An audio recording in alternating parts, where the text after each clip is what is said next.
you're a Christian, increasingly in Lebanon or Iraq or Syria, you're going to be beheaded. And if you're a moderate Islamist, you're not going to be able to survive either. We have to play a role in this to be able to bring the rest of the world to this issue before it's too late. Jeb Bush, during last night's Republican debate, advocating an increased role for America to protect Christians in the Middle East. Now, Jeb's assertions, based no doubt on principle, policy, and yes, politics, to appeal to that large base among GOP voters, Christian conservatives. Did Jeb have some success with that? And if unsuccessful, where will evangelical conservatives go when it comes to Republican presidential candidates? Let's call on our panel. First, from Newsmax Washington, our Newsmax insider, media consultant, Michael Shannon. Michael is also the author of the book, A Conservative Christian's Guidebook for Living in Secular Times. And Skyping in from Iowa, host of the eponymously named Steve Deace Show, Steve Deace, who is author of the book, Rules for Patriots, How Conservatives Can Win Again. So, gentlemen, we thank you for your time. And Michael, first to you. Jeb, talking about the protection of Christians in the Middle East, was that patently political or based on principle? I think Governor Bush obviously cares about Christians in the Middle East, but I don't think he has much of a chance with the evangelical vote right now. I think that is going to Ben Carson.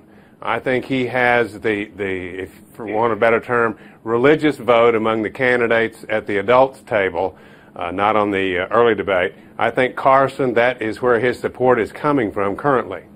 Well, Steve, you are on the ground in Iowa and active in addition to analyzing what's happening out there. Who are Christian conservatives supporting in the Hawkeye State? I think when we get to February 1st, JD, you'll see Ted Cruz and Ben Carson will get, I think, the vast majority of evangelical voters. And they're the only two in our state right now that have built an organization that is even capable of winning Iowa. With less than 90 days to go, the rest of these campaigns are way behind those two organizationally. And I think that's why Carson has, I think, a chance at more staying power at the moment as the outsider, more so than Trump, because he actually has more appeal to a traditional Republican constituency that we know votes. And that's evangelicals who, I think it was CBS News did a survey in the last 2012 primary cycle and found that nationwide evangelicals were about 52% corporately of the GOP primary vote. Michael, as you come to us from Newsmax Washington, there on the eastern seaboard, you know, the way this thing is scheduled, you start in Iowa, there's a core Christian conservative group there, but then it's New Hampshire, the live free or die state that seems to be more libertarian in its take. Will conservative Christians influence the equation in the New Hampshire primary, Michael? I think they will to a certain extent, but they don't have near the impact that they do in Iowa. And I agree completely with Steve that right now for conservative evangelical Christians, it's Cruz and Carson. And I think one of the reasons Cruz is behind is simply name ID. People aren't as familiar with him as they are with Ben Carson, and they don't know about his compelling story. And the fact that Ben is a black brain surgeon also helps him too.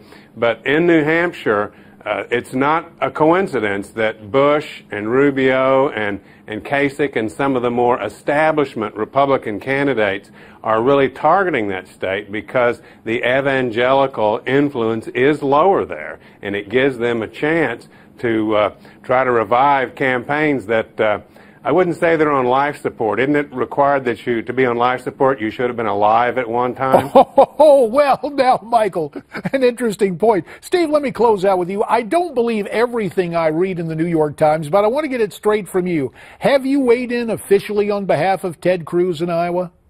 I am supporting Ted Cruz in Iowa and across the country.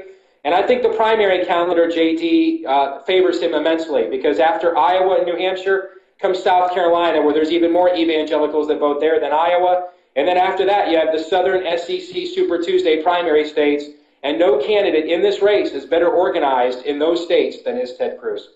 Steve Deace in Iowa, Michael Shannon, Newsmax Washington. Gentlemen, you have our thanks. Well, let's talk more about last night's debate. Specifically, who do you think won it?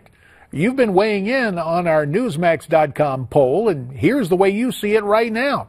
You've got Donald Trump out front with 56%, Ted Cruz second at 20%, Marco Rubio at 10%, and Dr. Ben Carson at 7%. And you see the others there on the right-hand side of the page. Now, you still have a chance to make a difference here, and you can do so by casting your vote in our poll. Go to NewsmaxPolls.com, log on, and tell us who you think won last night's debate. Now, based on the comments we just heard, what do you think will happen with conservative Christians? Let us know by going to NewsmaxTV.com/comments.